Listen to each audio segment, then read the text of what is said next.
Question number 36 अनुच्छेद 352 के अनुसार बाह्य आपातकाल के विषय में सही क्या है?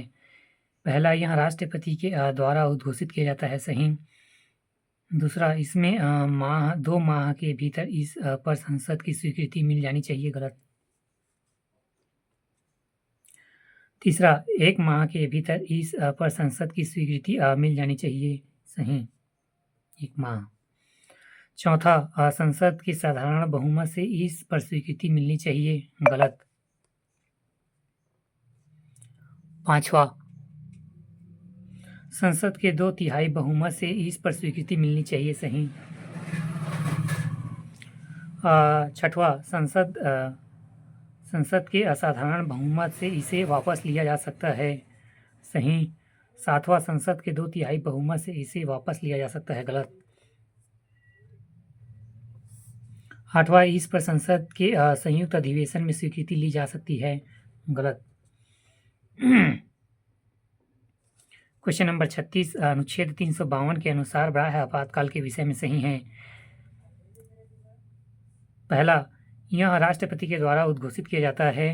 तीसरा, 1 माह के भीतर इस पर संसद की स्वीकृति मिल जानी चाहिए। पांचवा, संसद के 2/3 बहुमत से इस पर स्वीकृति मिलनी चाहिए।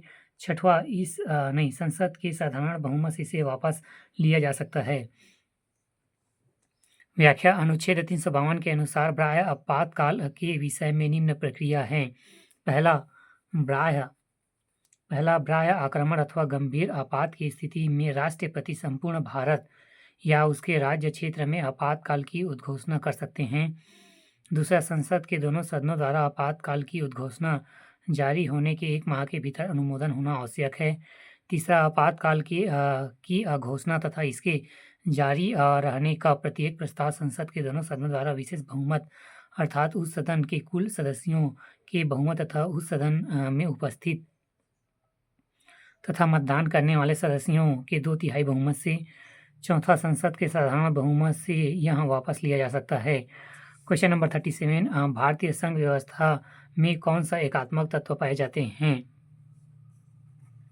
लिखित संविधान, संविधान की सर्वोच्चता और सर्वाधिक संवैधानिक संकट। क्वेश्चन नंबर 37 भारतीय संघ व्यवस्था में कौन से एकात्मक तत्व पाए जाते हैं? लिखित संविधान, संविधान की सर्वोच्चता, संविधान संकट, कठोर संविधान नहीं है, राज्यपाल की नियुक्ति भी नहीं है, शक्तियों का विकेंद्रीकरण ये भी नहीं है, राज्य विधेयक पर राष्ट्रपति की स्वीकृति ये भी नहीं है, आठवां, एक सर्वोच्च न्यायालय ये भी नहीं है।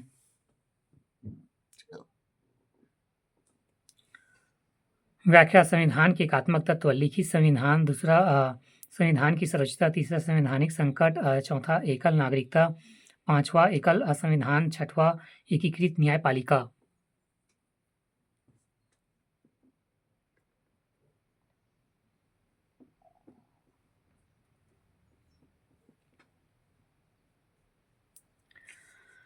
व्याख्या, संविधान के एकात्मक तत्व। पहला, लिखित संविधान, दूसरा संविधान की सर्वोच्चता, तीसरा संविधान संकट, चौथा एकल नागरिकता, पांचवा एकल संविधान, छठवां एकीकृत न्यायपालिका।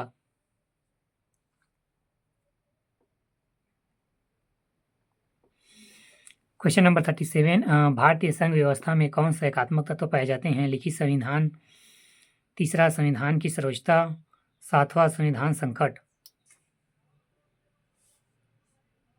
संविधान की एकात्मक तत्व। लिखित संविधान, दूसरा संविधान की सर्वोच्चता, तीसरा संवैधानिक संकट, चौथा एकल नागरिकता, पांचवा एकल संविधान, छठवां एकीकृत न्यायपालिका।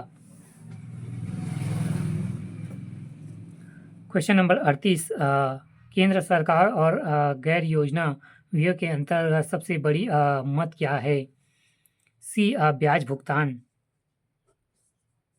व्याख्या, केंद्र सरकार की गैर योजनागत व्यय की सबसे बड़ी मद ब्याज भुगतान है। केंद्रीय बजट 2023-24 के अनुसार व्यय के मद निम्न प्रकार से ब्याज अदायगी 20%, करों और शुल्कों में राज्यों के हिस्सा 18%, केंद्र क्षेत्र योजना में 17%, केंद्र परियोजनाएं में 9%, वित्त आयोग अन्य अंतरण 9%, रक्षा 8%, आर्थिक सहायता 7%, पेंशन 4%, अन्य 8%, ब्याज अदायगी 20% सबसे ज़्यादा था।